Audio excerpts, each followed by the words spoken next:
stage reached. Kwa huo na wakati tumepiga magoti. Huu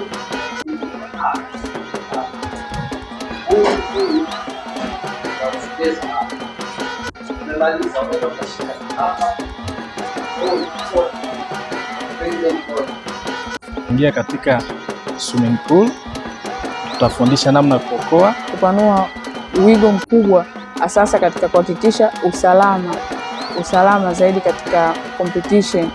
Pia itasaidia kuepusha ajali zile zinatokea kwenye maji.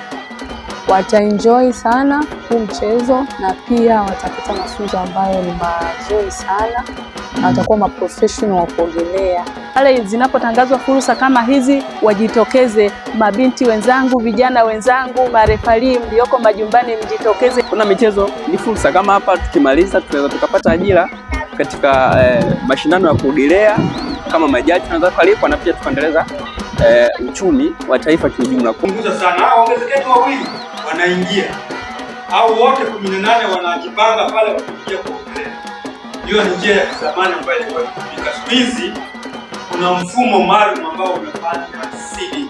AI wameshindwa kutafsiri vitu kwa vitendo, kwa sababu wale ni maneno zaidi, lakini kwa vitendo lazima binadamu aingie mwenyewe, na akitegemea zaidi kule kwa asilimia kubwa kwa matendo atashindwa na watoto watakuwa legelege mwisho wa siku. Kwa hiyo ndio maana tunataka tufanye vitu hivi kwa vitendo. Tutapata elimu kutoka kule sawa, na tutapata vitu vingi kutoka kule sawa, lakini mwisho wa siku lazima ufanye vitu kwa vitendo, na ndipo tutaweza kumove kutoka sehemu moja kwenda sehemu nyingine.